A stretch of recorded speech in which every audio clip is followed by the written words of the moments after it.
그때 빌라도가 예수님께 당신이 유다인들의 임금이요? 하고 물었다. 예수님께서는 그것은 내 생각으로 하는 말이냐? 아니면 다른 사람들이 나에 관하여 너에게 말해 준 것이냐? 하고 되물으셨다. 나야 유다인이 아니지 않소? 당신의 동족과 수석 사제들이 당신을 나에게 넘긴 것이요. 당신은 무슨 일을 저질렀소? 하고 빌라도가 다시 물었다. 예수님께서 대답하셨다. 내 나라는 이 세상에 속하지 않는다. 내 나라가 이 세상에 속한다면 내 신하들이 싸워 내가 유다인들에게 넘어가지 않게 하였을 것이다.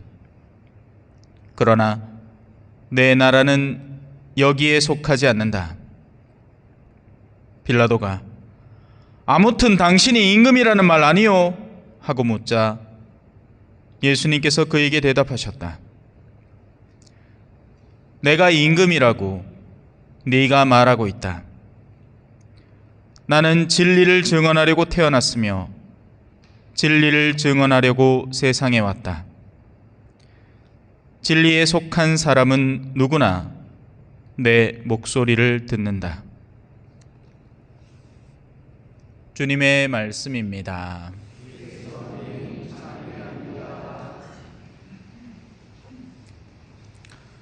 참미 예수님,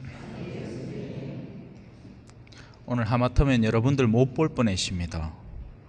점심때 가족들하고 식사하고 돌아오다가 갑자기 펑 하는 거예요.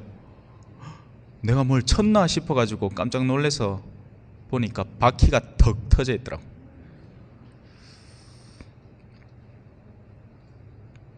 바퀴 비싸대요. 가는 김에 내짝 다 갈았습니다.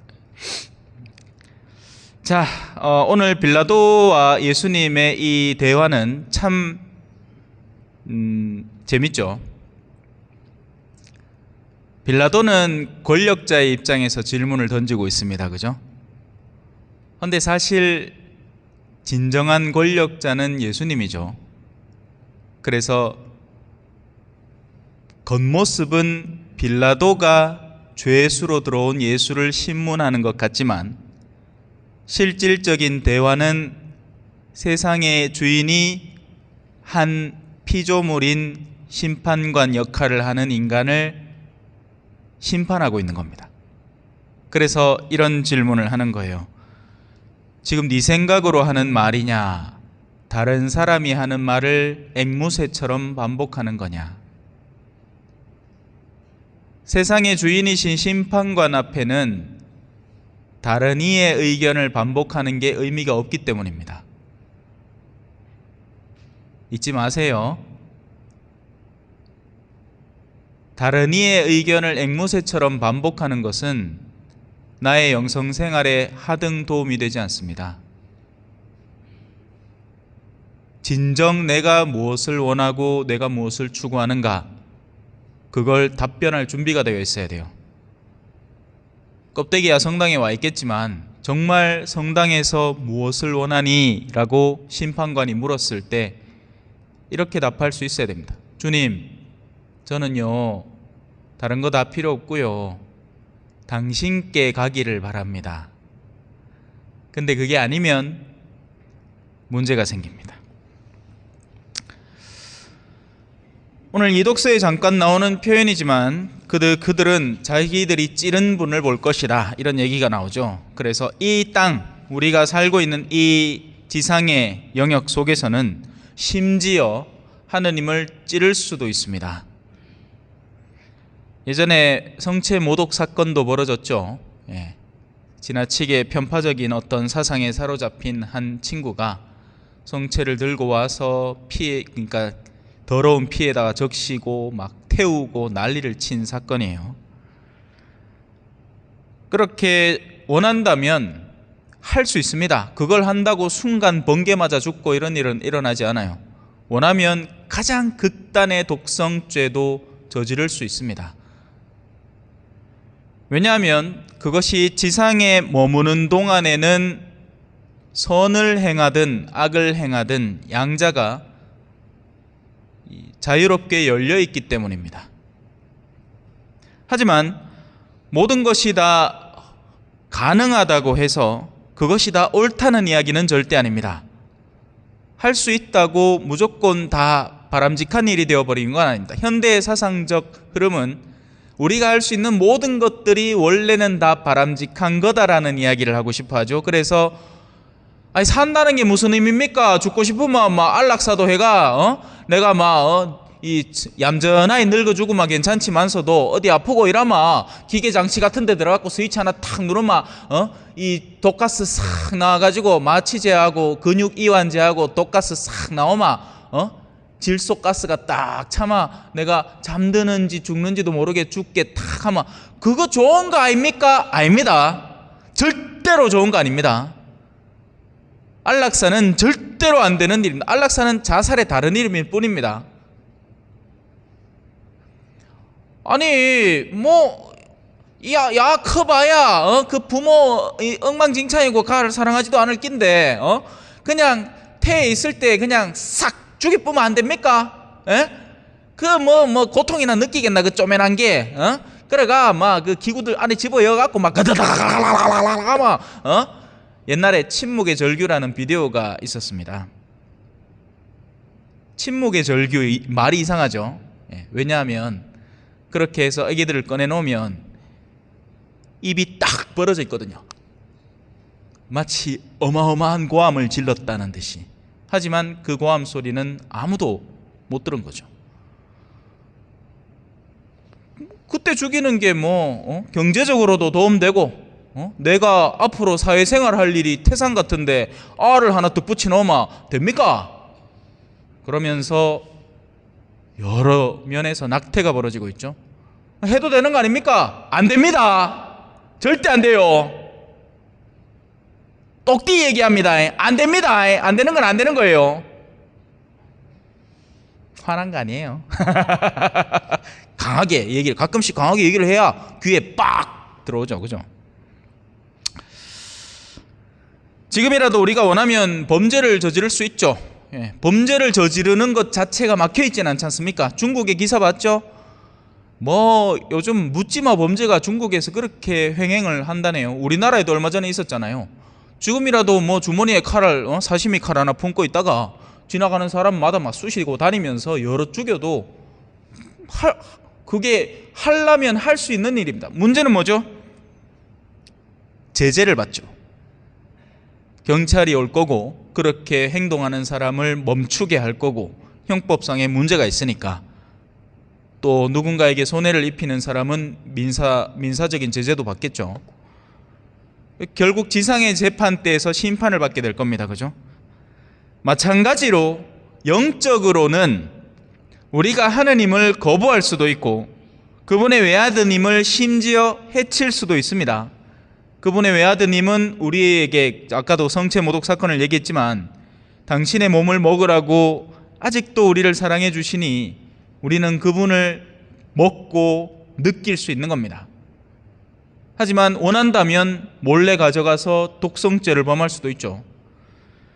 그러나 결국에는 그 모든 행위들은 선한 것은 선한 대로, 악한 것은 악한 대로 최종 심판자 앞에 놓이게 될 겁니다. 사람들이 권력을 추구하는 이유는 권력이 나에게 주어지면 내 마음대로 행동할 수 있을 것이라 라고 착각하기 때문입니다. 그리고 그런 사람들 세상에 많습니다. 완장이라는 옛날에 드라마가 하나 있었거든요. 그 드라마 참 재밌습니다. 아무것도 아닌 사람한테 완장을 하나 채워줬더니 그때부터 이 사람이 막 동네를 돌아다니면서 막 이러면 안 되지 저러면 안 되지 하면서 자기가 마치 그 동네의 주인이라도 된 양 그러다가 이제 선을 넘고 결국에는 이제 그릇된 결말로 나아가게 되는 거죠. 지금 뭐 우리 정치판이나 그죠? 여러 면에서 관찰되는 부분이죠. 장이라는 것은 책임자가 된다는 겁니다. 책임을 지는 사람이 되는 거예요. 그냥 권력을 향유하는 사람이 아니라 주임사제가 된다는 것, 그리고 보좌가 들어온다는 것은 보좌의 영적 성장이나 아니면 사목적 성장을 돌보는 책임을 갖는 거지, 보좌한테 일 다 떠넘기고 지는 뭐 툭하면 신자들하고 만나갖고 뭐 놀러 댕기고 골프 치러 댕기고 술 마시러 댕기고 일하려고 보좌라는 이 사람을 책임지는 주임의 권력을 갖는 게 아닙니다. 물론 뭐 저한테는 기회나 돌아오겠습니까? 이제 새 신부도 점점 줄고, 예? 뭐 신부가 그냥 하늘에서 뚝 떨어지는 건 아니잖아요. 여러분 가정에서 사제가 나야 되는데 어디 뭐 손주들한테 성당 가라 하는 것도 부담스럽지 않나요? 근데 그 와중에 수녀님 되라, 신부님 되라 할 수 있겠어요? 겁나서 못할걸. 자식들 눈치 보여가 그런 얘기 못할걸.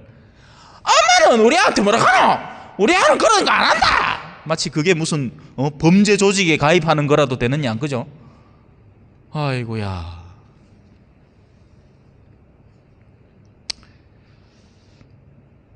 그렇게 권력을 향유하는 이들이 공통적으로 망각하는 일이 하나 있으니 그건 바로 하느님의 참된 통치라는 것입니다. 이렇게 표현하면 어렵죠. 간단하게 얘기하면 선이 최종적으로 항상 영원히 이긴다라는 것입니다. 다니엘 예언서, 오늘 일독서에 나오는 다니엘 예언서는 바로 그 통치, 내가 밤의 환시 속에서 앞을 보고 있는데 사람의 아들 같은 이가 하늘에 구름을 타고 나타나. 이제 이 그림이 좀 쓰입니다. 이제 막판에 예수님이 나중에 이렇게 오실 거거든. 말씀을 탁 들고 가운데 이 빛담 에테르남, 영원한 생명이라는 생명책을 탁 들고 이제 심판자로 오시는 장면을 그려놓은 거예요. 그래서 그 안에서 모든 권력이 그분께 양도되는 과정을 거치고 있습니다. 이 지상에서는 이제 권력가들이 최종 권력에 도달을 하면 그 위에는 권력이 없을 거라고 상상을 하고 지 멋대로 하려고 하는데 아닌 거죠. 항상 모든 권력가들 위에는 하느님이 계셨던 겁니다. 미국 대통령은 원래 선출되고 나면 성경에다 손을 얹고 선서를 합니다. 우리나라는 그런 거 없을 걸 몰라 하나? 나는 본 적은 없습니다.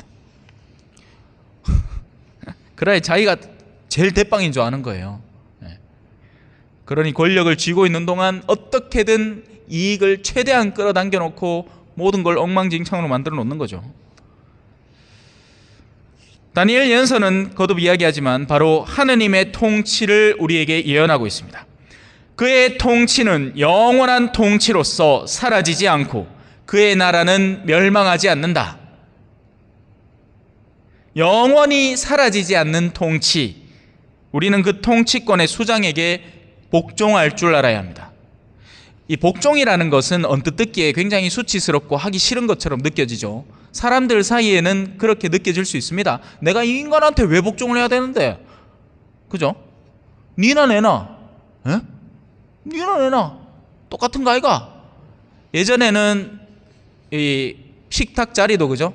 어르신 자리 따로, 옛날에 전원일기 같은 거 초창기 보면 왕할매하고 김 회장하고, 김 회장이 박 회장인가 뭐 모르겠다, 하여튼 그 최불암 씨하고 둘이 한상하고 이제 그 밑에 사람들 이제 같이 한상하잖아요.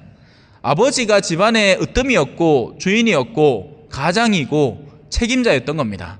나머지 집안 식구들은 뭔가 고민하는 일이 있거나 문의할 일이 있을 때 아버지에게 가장 우선권을 드리고 최종 결정권을 맡겼던 거죠. 지금은 거꾸로죠. 지금은 손주가 집안의 중심입니다. 야후에 될까 싶어갖고 어른들이 방방 뜁니다. 방방 뛰. 혹시나 뭔 일 생길까 싶어가 아가 기해놓은 게, 옛날에는 발에 치는 게 아였거든. 그래 뭐 하다가 한 놈 죽어도 아이고 뭐 안 됐다 하고 등 몇 번 두드리고 끝나뿌어. 근데 지금 안 그래. 가빠에 없는 기라 가 죽으면 우리 집안 그냥 끝인 겁니다. 그냥 그래 뒤집혔어요. 이게 할아버지는 개 차반으로 어디 저 시골에 처박아 놓고 돌보지도 안 하고, 아는 몇백만 원을 들여갖고 막 섬긴다. 뭐 아 하나 키우는데 몇 억이 든다나? 3억이 든다나?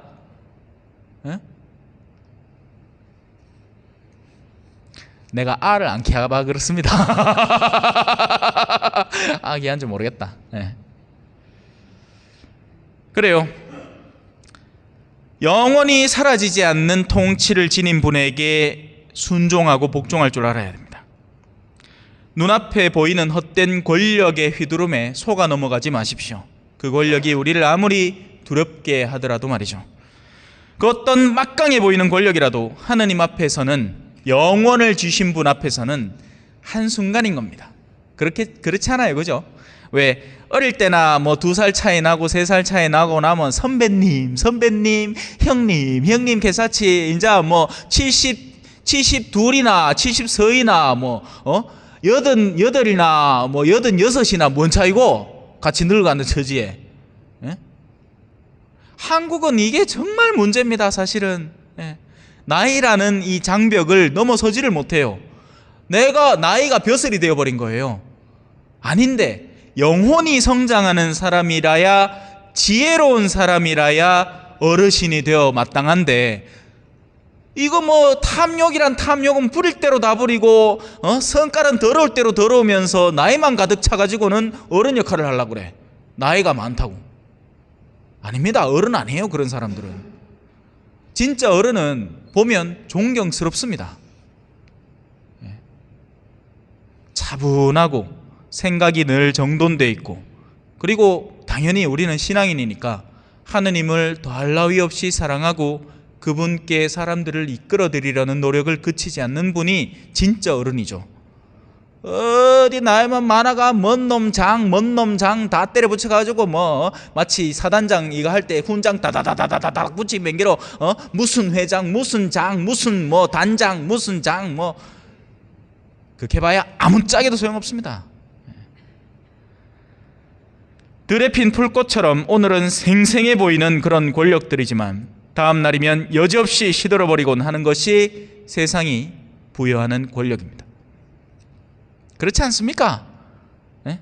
피라미드 이렇게 그려놓고는 꼭대기는 한 점밖에 없잖아요. 그러니 밑에서는 얼찌나 그거를 쑤시고 찌르고 죽여가지고 그 끝자리에 있는 사람을 어떻게든지 넘기려고, 그리고 새로운 한 사람 또 올라오지 않습니까? 그러면 또 그 사람을 찌르고 쑤시고 넘기려고 생난리를 치는 게 세상의 권력 구조입니다. 안 그래요? 참 우리 성당은 다행이지. 왜? 봉사자 서로 안 할락하잖아. 우리 성당의 권력이 진짜 세상의 권력을 닮아 있으면 안 시켜도 막 후보자가 막 그중에 고르면 될 깁니다. 개신교 장로들은 그렇거든요. 그거는 장로 한 번 하는 게 어마어마한 세속적 권력을 함께 향유하는 것이 되기 때문에 서로 하려고 하고 이거 잘못 뽑으면 난리 납니다. 그런데 우리는 얼마나 좋아. 서로 안 할락해. 해달라고 사정을 해가 합니다. 세상 이런 권력자가 어디 있습니까? 사람들한테 빌고 부탁, 제발 구원 좀 받아주십시오. 에? 아이고 구원 받으면 좋다 하있기네. 와 나를 못 믿노. 그러니 두려워하지 마십시오. 두려워하지 말라는 말은 두렵지 않다는 말이 아니죠. 두려울 요소들이 많습니다. 직장에서 쫓겨나면 어떡하나? 저 사람한테 밉보여서 내가 심지어 정당히 누릴 것까지도 손해를 보면 어떡하나? 여러 면에서 두려울 거예요. 하지만 두려워하지 마십시오. 오히려 영원히 다스리시는 분의 참된 위엄과 그 권능 앞에 기꺼이 내 의지를 내어 맡기고 복종하기를 배워 나가시기를 바라겠습니다. 아멘.